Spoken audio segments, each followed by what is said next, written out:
Un mundo en crisis, violencia, caos social, pandemias, desastres naturales, inestabilidad económica, eventos que sacuden al planeta. ¿Qué sucederá? ¿Cuál es el significado de estos acontecimientos? Dios, a través de las profecías, descorre el velo de lo futuro para que estemos preparados. Estudiemos juntos la verdad del mensaje de los 3 ángeles de Apocalipsis 14 en una serie de 3 temas titulada El último llamado de Dios al mundo.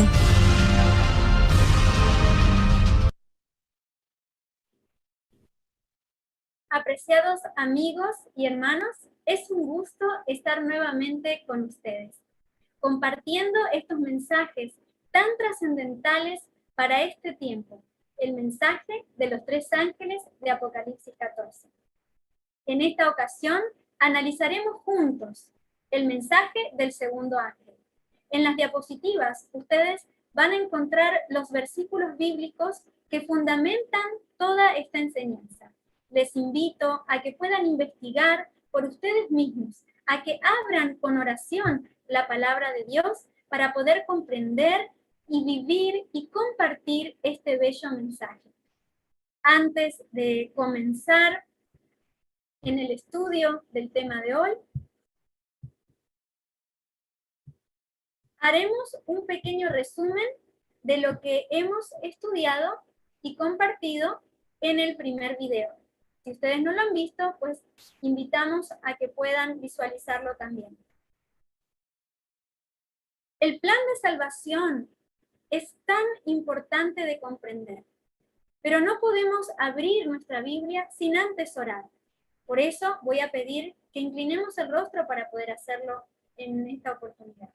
Buen Dios, gracias te damos porque nos permites vivir, Señor, en un tiempo en el que se ha de manifestar abiertamente tus profecías.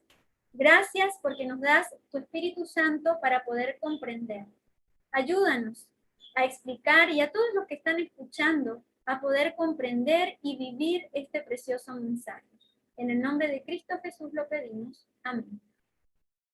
En el primer video analizamos el mensaje del primer ángel, que nos motiva a adorar al único y verdadero Dios.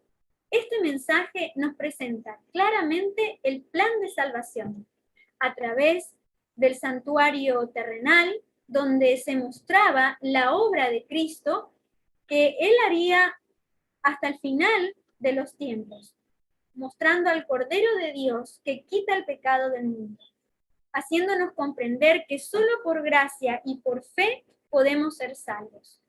Cuando comprendemos que el amor del Señor nos salva, en nuestro corazón hay gratitud. Ese amor y esa gratitud es la que nos lleva y nos motiva a obedecerlo y a vivir de acuerdo a su santa ley, que es su mismo carácter. A cuidar nuestro cuerpo como templo del Espíritu Santo, a ser limpiados y sellados mediante el ministerio que el Señor está haciendo en el lugar santísimo del santuario celestial, mientras dura el juicio investigador. Y mientras hay tiempo de gracia para poder prepararnos y estar listos para la segunda venida de Jesús en gloria y majestad. ¿Has aceptado este mensaje transformador? ¿Has aceptado este hermoso llamado de reavivamiento para llevar una vida en concordancia con la verdad y en armonía con la ley de Dios? El Señor quiere que tengamos un testimonio vivo, pues el mismo Jesús dijo que por medio del testimonio sería llevado el evangelio a todo el mundo y entonces vendría el fin. Al vivir diariamente este mensaje, Dios nos constituye como un pueblo especial y elegido para no ser engañados. ¿Dónde comenzó el engaño? ¿Se inició acaso aquí en la tierra con Adán y Eva?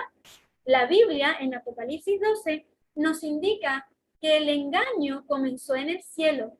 Miguel y sus ángeles luchaban contra el dragón, pero no prevalecieron. Y fue lanzado el dragón, Satanás, el cual engaña al mundo. Fue arrojado a la tierra y sus ángeles con él. Engañó a Adán y a Eva y lo sigue haciendo con toda la raza humana. Él es el padre de mentira. Ha inventado diferentes maneras de engañar para distorsionar el carácter de Dios. Y sabiendo que tiene poco tiempo, redobla aún más sus esfuerzos. Sin embargo, Dios no nos ha dejado a la deriva. Hoy día, la verdad es percibida por el mundo según los sentimientos, es una verdad subjetiva, diluida. ¿Cómo distinguir la verdad del error? Y conoceréis la verdad, y la verdad os hará libres. La Biblia, tu palabra es verdad. La Biblia, la santa palabra de Dios, conservada a través de los siglos como fundamento de verdad, ella es nuestra única ancla para permanecer firmes. Es nuestra salvaguarda. Juan 16:13 nos dice, pero cuando viniere aquel Espíritu de verdad, Él os guiará a toda verdad. Es una promesa. El Espíritu Santo nos va a enseñar, nos va a guiar e iluminar para comprender la verdad presente para este tiempo y comprender que todo nos lleva a Cristo, pues es Él la verdad, el camino, la verdad y la vida. También el Señor nos ha mostrado a través de Segunda de Crónicas 20:20, Amós 3:7, Mateo 24:3 y 5, que necesitamos creer en los profetas, pues el Señor nunca hace nada sin anunciar primero a sus siervos los profetas. Juan, el profeta Juan, en Apocalipsis 14:8 nos dice, otro ángel le siguió diciendo, ha caído Babilonia, la gran ciudad, porque ha hecho beber a todas las naciones del vino del furor de su fornicación. En las siguientes diapositivas vamos a ver paso a paso lo que cada una de estas líneas del versículo significa, cuáles son los símbolos, y la misma Biblia nos va a mostrar su significado. Si pudiésemos resumir el mensaje del segundo ángel, podríamos decir que avisa de falsas enseñanzas para no ser engañados. La primera frase que aparece en el versículo es, ha caído Babilonia. Para comprender quién es Babilonia, necesitamos remontarnos al registro bíblico en Génesis 10 al 19 y el capítulo 11. Allí nos relata que después del diluvio, Noé tuvo hijos, bisnietos y más generaciones. Noé tuvo a Cus y Cus tuvo a Cam. Y de Cam aparece Nimrod, el hombre más poderoso en aquel tiempo. Pero fue un hombre rebelde. Fundó la ciudad de Babel en la llanura de Sinar. Babel significó confusión, porque allí las lenguas fueron confundidas por Dios y luego desde allí se repartieron a toda la tierra. Nimrod intentó dominar al mundo. Por eso Babel es un emblema de incredulidad y de desafío a la voluntad de Dios. ¿Sabían que Nimrod fue quien fundó Nínive? De su familia, de los hijos de Cam, provienen también otros pueblos que siempre estuvieron en oposición al pueblo de Dios, como los filisteos, los cananeos, los amorreos, Sodoma, Gomorra, Egipto, Etiopía y el Líbano, entre otros pueblos. Todos ellos fueron rebeldes a Dios y persiguieron al pueblo elegido de Dios. Nimrod fue sacerdote e instituyó la idolatría.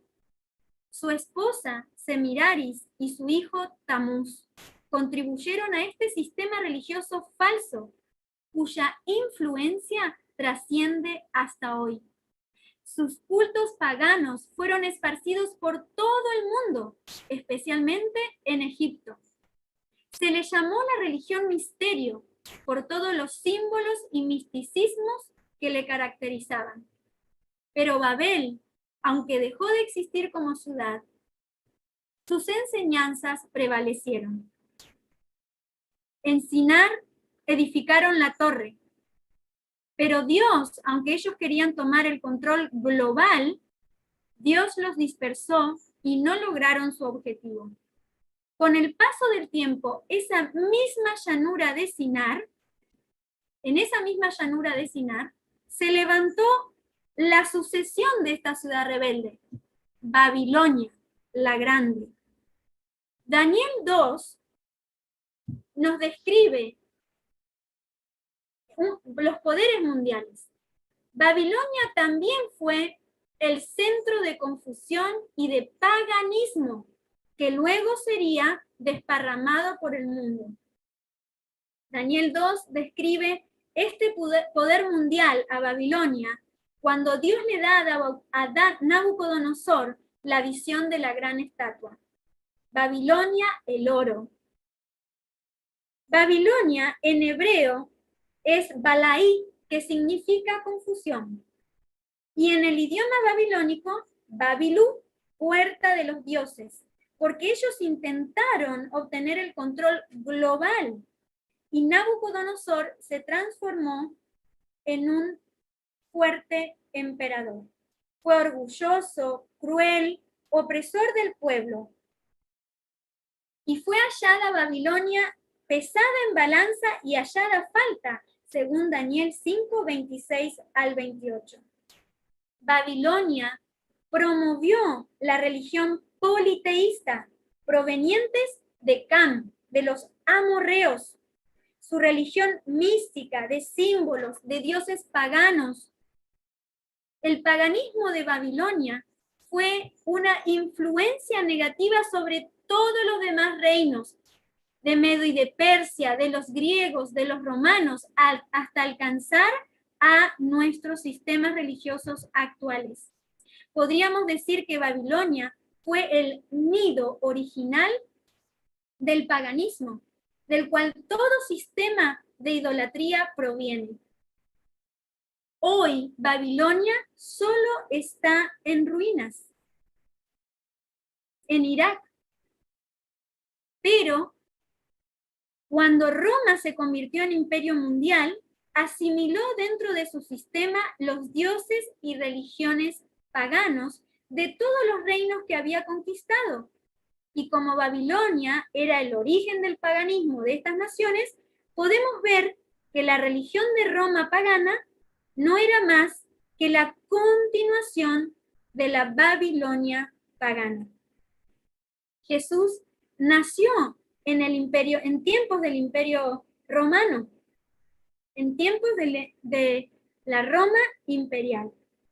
¿Qué sucedió en los primeros siglos de la iglesia? La iglesia primitiva de la que Apocalipsis 2 y 3 nos habla, la iglesia de Éfeso y de Esmirna. Ellos se mantuvieron leales a la verdad recibida por Jesús, a pesar de las persecuciones. Pero con el pasar del tiempo, Constantino emitió un edicto y la iglesia se unió al Estado y se corrompió. Cesaron las persecuciones. Por conveniencia, Constantino entendió que no convenía seguir persiguiendo a la iglesia, pues nada ganaba. Por lo tanto, legalizó el cristianismo, pero sin convertirse realmente, sino que comenzó a promover una religión falsa, mezclada. Continuó con prácticas paganas y las introdujo en la iglesia cristiana para unificar el imperio. La iglesia estableció sus bases en la capital del Imperio Romano, en Roma. Por eso hoy es llamada centro del cristianismo, convirtiéndose por muchos años, durante 1260 años, como la religión suprema mundial. Así lo indica la profecía de Daniel de 2300 tardes y mañanas. Durante ese tiempo, la Iglesia se corrompió y persiguió a los fieles en la Inquisición, hasta que sufrió la herida mortal en 1798 con la Revolución Francesa. A partir de allí comenzó un camino de ascenso para obtener nuevamente el poder mundial. Sin embargo, durante el tiempo de persecución, hubo un grupo especial. Los valdenses y los reformadores mantuvieron encendida la antorcha de la verdad. Ellos son representados por las iglesias de Pérgamo, Tiatira y Sardis. La antorcha de la verdad se mantuvo encendida por el testimonio y la vida de estos fieles de Dios. Ellos protestaron contra las falsas doctrinas que se habían popularizado. Recordemos que Dios siempre ha preservado su verdad a través de un pueblo especial a lo largo de la historia y lo hará hasta el final. Sin embargo, la reforma que se inició en aquellos tiempos dio origen a las iglesias protestantes. Las iglesias protestantes gradualmente se fueron alejando de la verdad y también entraron en apostasía.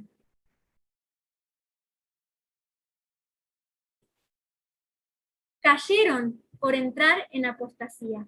Ha caído Babilonia, no prevalecerá. Sus falsas doctrinas serán desenmascaradas. Han caído por rechazar la verdad. Allí dice que Babilonia ha hecho beber a todas las naciones. A todas las naciones. Significa que este es un sistema religioso con poderío mundial, un alcance mundial, donde las falsas enseñanzas son aceptadas, abrazadas en pro de la unidad mundial. El sistema ecuménico que estamos viendo en la actualidad. Luego nos dice el versículo el vino. ¿A qué se refiere el vino? Proverbios 21 nos dice, el vino lleva a la insolencia y la bebida embriagante al escándalo. Nadie bajo sus efectos se comporta sabiamente. Comprendemos, incluso científicamente, que el vino tiene efectos muy negativos sobre nuestra mente y sobre todo nuestro cuerpo. El vino, el alcohol, estorba el discernimiento moral y espiritual. Altera, bloquea nuestra comprensión. Y ahora vamos al simbolismo. ¿Qué puede estorbar la comprensión de la verdad? Los dogmas, las tradiciones y las falsas doctrinas. Por lo tanto, el vino es un símbolo de las falsas doctrinas que estorban la comprensión de la verdad. Estas falsas doctrinas, este vino, tendría un alcance universal con el fin de engañar al mundo entero. Apocalipsis 17:2 nos dice, con la cual han fornicado los reyes de la tierra, los poderosos y los moradores de la tierra, se han embriagado con el vino de su fornicación. Significa que todos, tanto líderes mundiales como la población en general, habrán aceptado estas falsas enseñanzas. Luego menciona el versículo del furor de su fornicación. En la Biblia, Babilonia está simbolizada por una mujer. Pero también una mujer virtuosa, como lo menciona Apocalipsis 12 y Efesios 5, se refiere a una iglesia pura. En contraposición con Apocalipsis 17, donde nos presenta a Babilonia como una ramera. Si la mujer virtuosa representa a la iglesia pura, la mujer ramera representa lo contrario, a la iglesia que se ha alejado de la verdad, a una iglesia apóstata.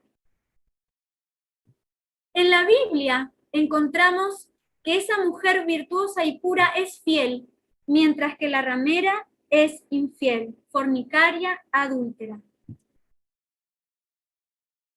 Muchas veces se nos menciona Oseas 2:19, Jeremías y Corintios, que Dios ha establecido una relación íntima entre la iglesia y Él, muy similar a un pacto matrimonial.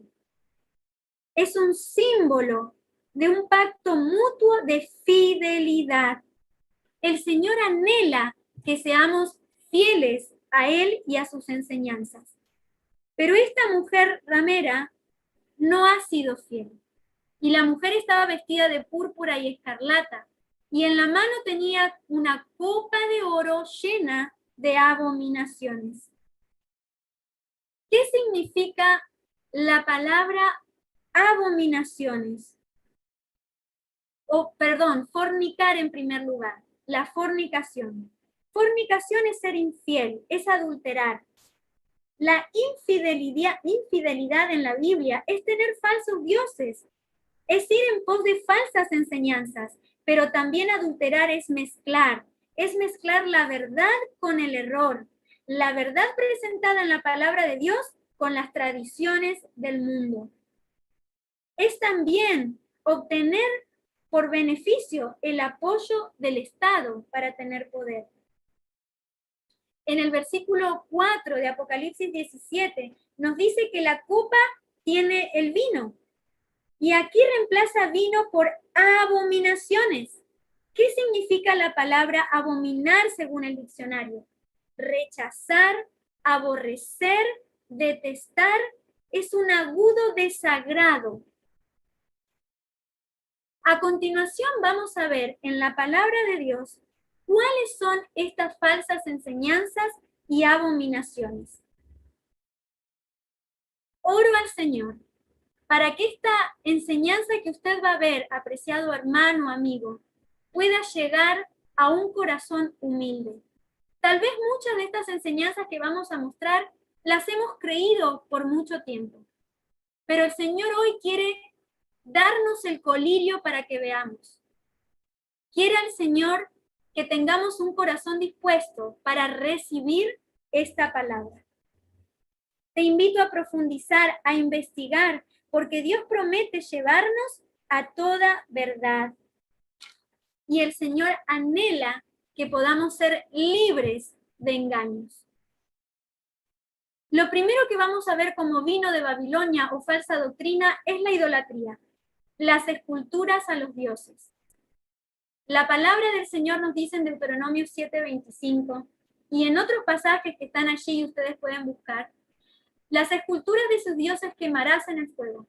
No codiciarás plata ni oro de ellas para tomarlo todo para ti, para que no tropieces en ello, pues es abominación a Jehová tu Dios. Recuerden, el vino simboliza abominación. ¿Qué considera Dios abominación o una falsa enseñanza? En primer lugar, la idolatría. No tendrás dioses ajenos, dijo el Señor, en la institución de sus mismos principios 10 mandamientos. No solamente se refiere a estatuas, sino a cualquier persona, lugar, cosa o idea que es colocada por encima de Dios. Hoy tenemos muchas formas de idolatría que están realmente esparcidas por todo lado. El panteísmo, el politeísmo, el narcisismo, y aquí solo me quisiera detener un momento. Toda esta ola de enseñanzas como autoestima, autoayuda, es una adoración al yo interior. ¿Cuánto cuidado tenemos que tener de no ser nosotros mismos los que nos pongamos en lugar de Dios? Las riquezas que lleva a tantas personas a desplazar a Dios y a sucumbir a la tentación que el enemigo quiso hacer a Jesús allí en el desierto. Todo esto te daré, los reinos del mundo, si postrado me adorares. Los placeres de esta vida, la vanidad, la sexualidad, la sensualidad, la alimentación incluso, todo lo que provoca placer lo ponemos como prioridad. Vive hoy, disfruta el hoy, mañana has de morir. Todo lo que quieras hacer, hazlo, pues la verdad y la moral es relativa. Los afanes de esta vida, el trabajo, incluso la recreación o la familia pueden llegar a tener el lugar de Dios. Otro vino de Babilonia es el rechazo a la ley del Señor, el ateísmo, que hoy en día está inmerso en absolutamente todos los ambientes y todos los estratos sociales. El que aparta su oído para no oír la ley, esto es abominación al Señor. Jesús mismo dijo, no penséis que he venido a abrogar, sino a cumplir. Y sus discípulos hicieron lo mismo. Y todos quienes amen verdaderamente a Dios, también cumplirán toda la ley. El rechazo a la ley no significa solo de una vez no creer en ella, sino también cambiarla o usarla a conveniencia. Pues la moral para muchos es relativa. A lo malo llaman bueno y a lo bueno llaman malo. Sin embargo, la ley de Dios es inmutable, porque Dios mismo la escribió con su dedo. Eclesiastés 3:14 nos dice, he entendido que todo lo que Dios hace es perpetuo, para siempre. Ni una tilde ni una jota será cambiada de la palabra de Dios. Salvación por obras. ¿Cuántas denominaciones u organizaciones enseñan que solamente por las buenas obras podemos ser salvos? Por obras de caridad, o por flagelar el cuerpo, o por hacer procesiones o penitencias. Sin embargo, la palabra de Dios nos dice que la salvación es un regalo inmerecido. No podemos ganarla, no podemos comprarla. Es recibida por fe y es dada por gracia. Solo los méritos y la obra de Jesús es la que nos salva. La inmoralidad también es una abominación ante Dios. Es parte de ese vino de Babilonia. No te acostarás con varón como con mujer. Es abominación. No tendrás ayuntamiento con animal, ni mujer se pondrá delante de animal. No vestirá la mujer traje de hombre, ni viceversa, porque esto es abominación. Por esto Dios los entregó a pasiones vergonzosas. Las mujeres cambiaron el uso natural, también los hombres, y se encendieron en sus lascivias, pero tendrán la retribución de vida. Hoy podemos mencionar muchos tipos de inmoralidad. Terribles, lamentables, abominables, como la misma palabra del Señor lo dice. Y lamentablemente esta inmoralidad hoy ha llegado a estar legalizada. Esto mismo ocurrió en los días de Noé. Y por eso el Señor tuvo que enviar el diluvio. La maldad había llegado a un tope, a colmar al Señor. Y hoy día estamos viendo exactamente lo mismo. Todo es sensualidad y menciona la sexualidad y el desvío de la forma que Dios ha instituido. Porque el Señor nos dice en Génesis cómo instituyó a la familia y al matrimonio. Quiera Dios que cada uno de nosotros comprenda esto y lo pueda llevar al Señor en oración. Nadie puede cometer un pecado tan grande que Dios no lo pueda perdonar. Ninguna de algunas personas que hayan tenido que pasar o que estén pasando por algún tipo de estas dificultades inmorales El Señor tiene en sus manos el poder para revertir el mal, para poder sacarnos de ese lodo cenagoso. Solamente necesitamos creer e ir a Él. Y cada ser humano que acepte a Jesús como su Salvador y que abandone sus pecados puede tener la seguridad de la salvación y de la aceptación de Cristo. También en Levíticos 11 nos muestra cuáles son los alimentos perjudiciales para nuestro cuerpo. El mensaje del primer ángel nos dijo que dar gloria a Dios es tener un carácter semejante al del Señor y que cuidar nuestro cuerpo es parte de dar testimonio y darle gloria, porque somos templo del Espíritu Santo. Por lo tanto, lo que comemos también puede constituirse en una abominación cuando no es lo que Dios quiere. Si pues coméis o bebéis o hacéis otra cosa, hacedlo todo para la gloria de Dios, nos dice este principio de 1 Corintios 10:31. Tenemos que elegir lo que comemos, pues como dice aquel dicho, somos lo que comemos. Y el Señor espera que cuidemos nuestro cuerpo para tener un estilo de vida temperante y podamos ser fieles siervos de Él. El vino de Babilonia también es creer en un falso mediador, porque hay un solo Dios y un solo mediador entre Dios y los hombres, Jesucristo hombre. 1 Timoteo 2:5. No podemos encontrar en nada ni en nadie más, ni en santos, ni en confesión de pecados a hombres, ni en amuletos religiosos, ni en rezos incansables. Solo la salvación puede encontrarse en Cristo Jesús. Si confesamos nuestros pecados, Él es fiel y justo para perdonarnos y limpiarnos de toda maldad. 1 Juan 1:9. Ese es el trabajo que Jesús está haciendo hoy en el lugar santísimo. Escuchar nuestras confesiones, perdonarnos y limpiarnos de toda maldad. El vino de Babilonia también es negar la divinidad de Cristo. Muchos creen que Jesús fue solo un profeta, que enseñó cosas muy buenas, pero que fue un profeta como otros. Otros piensan que Jesús fue un gran sabio, un maestro, pero nada más. Y otros creen que Jesús fue creado. Pero la palabra de Dios nos dice, ¿quién es el mentiroso sino el que niega que Jesús es el Cristo?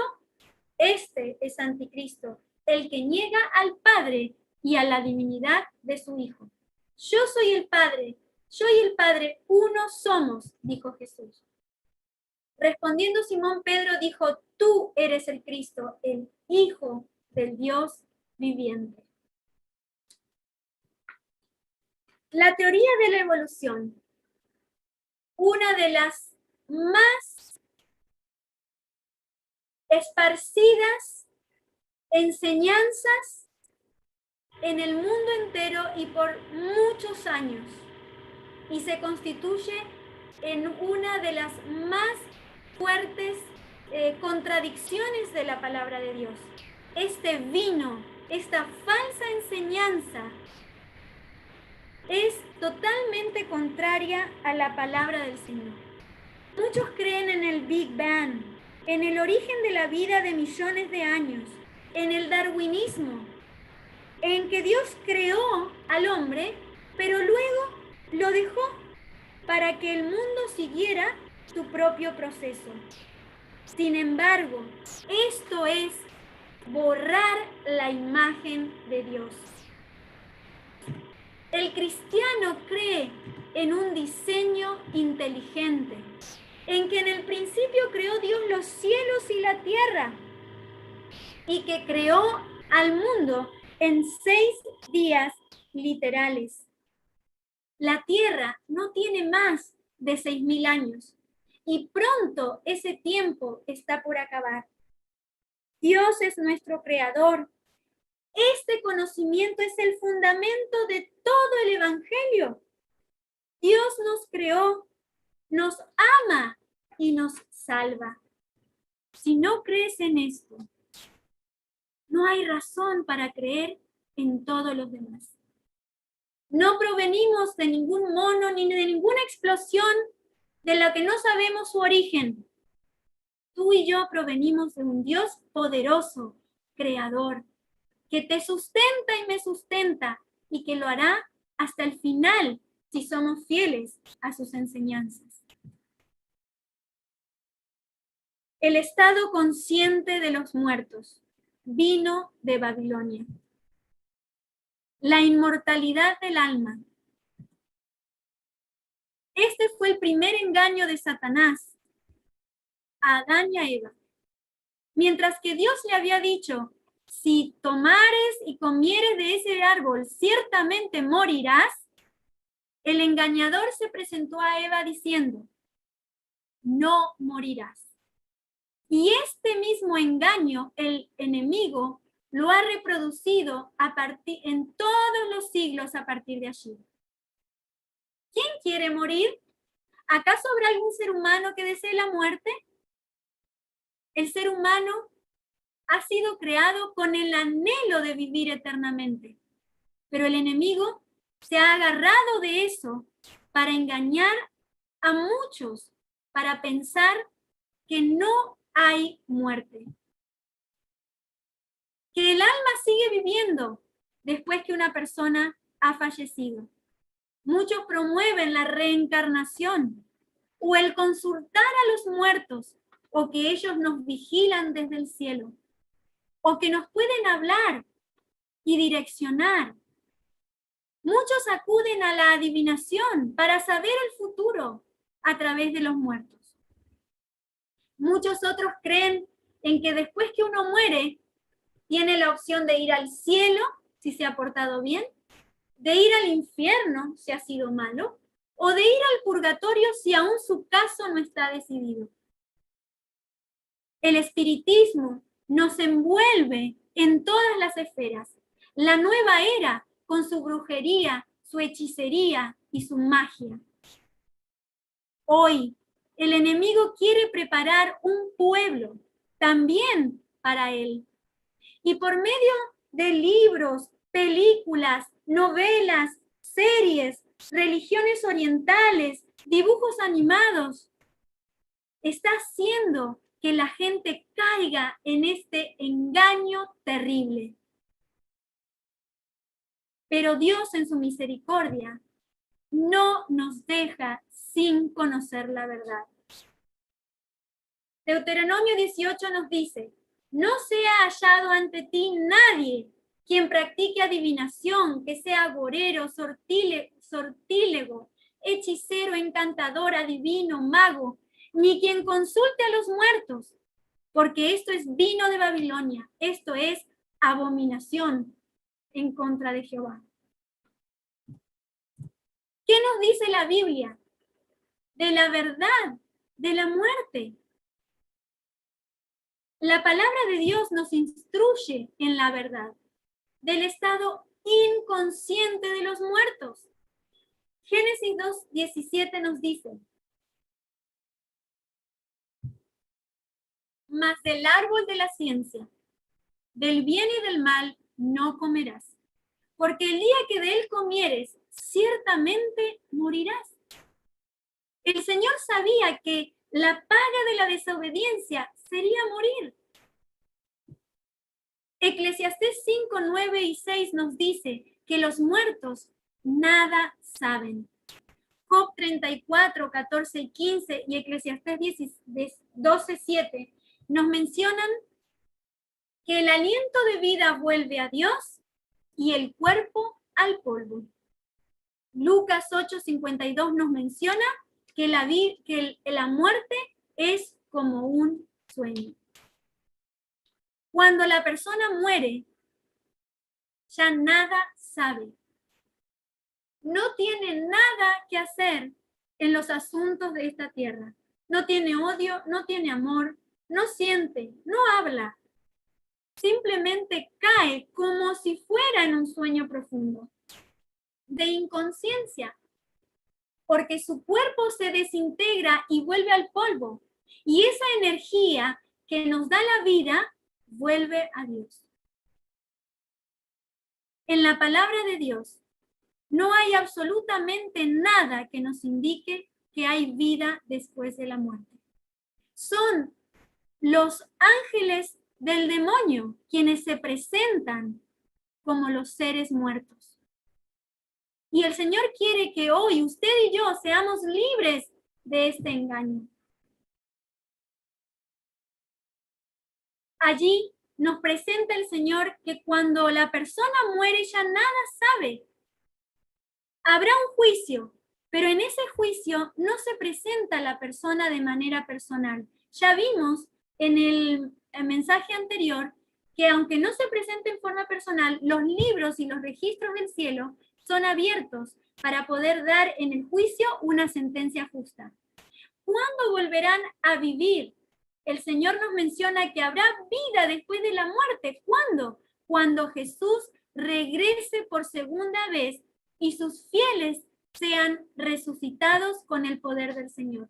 Allí se levantarán los muertos a nueva vida. Su último pensamiento, que ha sido el amor a Dios, entonces se despertarán con ese mismo amor y ese mismo deseo de obedecerle y servirle. Y la palabra de Dios nos promete que sus cuerpos incorruptibles serán vestidos de incorruptibilidad. El Señor les dará un cuerpo perfecto y una naturaleza sin pecado, y estarán listos para vivir eternamente con el Señor. Otro vino de Babilonia es la segunda venida parcial. Muchos creen en el arrebatamiento, en el rapto secreto, en que la iglesia será trasladada antes de la segunda venida para que no tengan que pasar por la tribulación. Pero la palabra de Dios nos dice en Apocalipsis 1:7: He aquí que viene con las nubes y todo ojo lo verá. La venida del Señor no será parcial, no será solo para algunos. La venida del Señor la verán todos. Primera de Tesalonicenses 4 y Primera de Corintios 15 nos dice que los muertos justos van a resucitar, y junto con los que estén vivos, los fieles justos que hayan muerto y los fieles justos que estén vivos, todos serán transformados a la misma vez. No serán unos transformados primero y los otros después, sino que todos serán transformados juntos y llevados al cielo en el momento en que Jesús regrese por segunda vez. Apocalipsis 6, 7, Mateo 24, Mateo 24 y Daniel 12 nos dicen que el pueblo de Dios tendrá que pasar por la gran tribulación, porque esta grande tribulación será la demostración final ante el universo de la justicia de Dios, y que el ser humano, con la ayuda de Dios, puede ser victorioso sobre el pecado y sobre el mal. Esa gran tribulación tiene que ser pasada por el pueblo especial, el remanente de Dios, porque ellos serán los que atestiguarán frente a todo el universo que Dios es justo y que su ley es justa y que su gobierno es inmutable. Pero nada tenemos que temer, pues en aquella grande tribulación los fieles serán protegidos por el Señor. Otro vino de Babilonia es el bautizo. El bautizo, que es diferente al bautismo. El bautizo por los muertos. Muchas personas se bautizan por aquellas personas que han muerto. El bautismo por aspersión o efusión, o el bautismo por los infantes, por los niños. ¿Qué nos enseña la palabra de Dios? El bautismo por inmersión. Jesús fue el ejemplo de ello. Es un símbolo de sepultar la vida de pecado y de vivir y resucitar a una vida nueva, en la que ahora ya no somos movidos por el enemigo ni por nuestros pecados, sino que el Espíritu Santo transforma nuestro corazón para vivir en obediencia. Como lo indica Juan 13:15, Jesús, nuestro ejemplo, y Hechos 2:41, que nos menciona que en el momento de arrepentirnos y ser bautizados, entonces recibimos una porción mayor del Espíritu Santo. ¿Puede un muerto que nada sabe recibir el Espíritu Santo o arrepentirse? Según lo que hemos visto, no. ¿Puede un niño pequeño arrepentirse de sus pecados y recibir a Jesús como su Salvador y vivir una nueva vida? Pues no, porque un niño es todavía inmaduro y no tiene conciencia de ello. Por eso la palabra de Dios nos presenta los bautismos en gente que ya tiene conciencia para tomar decisiones. Que el Señor nos libre de este engaño. La no existencia del santuario celestial. Este es el último vino que vamos a ver, pero uno de los más importantes. Les ruego que puedan prestar suma atención. Y también, como en todas las diapositivas, pueden ver más versículos bíblicos para constatar lo que estamos enseñando.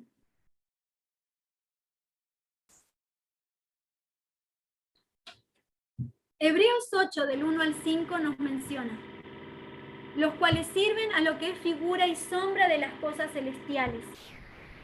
Como se le advirtió a Moisés cuando iba a erigir el tabernáculo, diciéndole: mira, haz todas las cosas conforme al modelo que se te ha mostrado en el monte. Le pregunto, querido amigo y hermano, ¿de dónde se puede sacar un modelo sino de un original? ¿Qué original vio Moisés para poder tener ese modelo terrenal? Sin duda alguna, Moisés tuvo la oportunidad de ver el santuario celestial, que es el templo original. Ya vimos que el santuario muestra todo el plan de salvación. El campamento simboliza la vida perfecta de Jesús. Si Jesús no hubiera tenido una vida sin pecado, no podría haber sido el Cordero perfecto para el sacrificio. Gracias a Dios por tanto amor. Gracias al Señor, porque aunque vivió con naturaleza humana, tanto como divina, nunca utilizó su divinidad para beneficio propio, sino que Jesús, siendo completamente humano, sufrió tribulaciones, sufrió tentaciones, mas nunca pecó, para darnos a usted y a mí la posibilidad de la vida eterna. El atrio en el santuario terrenal simbolizaba lo que Jesús haría: pagar por nuestros pecados en la cruz. Bautizarse y pagar por nuestros pecados en la cruz. El lugar santo en el santuario terrenal también tenía su ceremonia, tanto como el lugar santísimo. Cuando Jesús murió en la cruz, resucitó y ascendió al cielo, continuó con el plan de redención. Ahora vemos que en el lugar santo, inmediatamente después de que Jesús ascendió al cielo, comenzó su obra de intercesión por los pecadores arrepentidos. Apocalipsis nos lo muestra. Allí podemos ver el candelabro y podemos ver los otros utensilios que se usaban en el lugar santo. Muchos consideran que Jesús terminó su obra de salvación en la cruz. Pero entonces, ¿cómo es que la palabra de Dios nos dice que Jesús intercede en el cielo por nosotros? Si Jesús hizo toda la obra en la cruz, entonces, ¿qué está haciendo allí en el cielo? ¿Por qué no nos salvó o no vino antes? Sin embargo, la palabra de Dios nos muestra claramente que hoy el Señor sigue en el lugar santísimo del santuario celestial con el plan de redención, limpiando los pecados a las personas arrepentidas. en el juicio investigador. Allí, en ese juicio, el Señor podrá definir acertadamente quién ha aceptado su sacrificio y quién ha participado de la limpieza del pecado en su vida, obteniendo su carácter para estar listo para la vida eterna. Estos dos pasos que están ejemplificados en la obra del santuario, en la intercesión diaria del Señor en el lugar santo y en el día de la expiación en el lugar santísimo, completan el plan de salvación para darnos la retribución, sea a los que hayan aceptado como a los que no lo hayan hecho por decisión personal.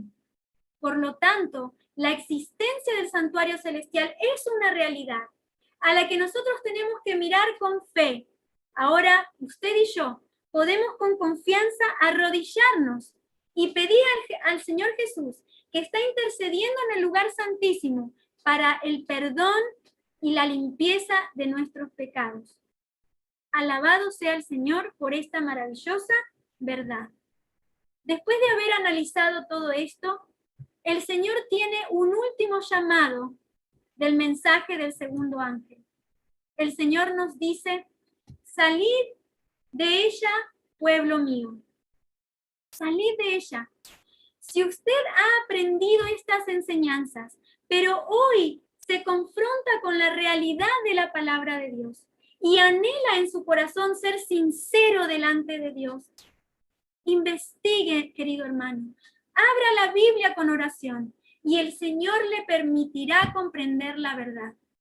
Salga de lo que el Señor considera una falsa enseñanza. Abrace la verdad como está dispuesta en su palabra.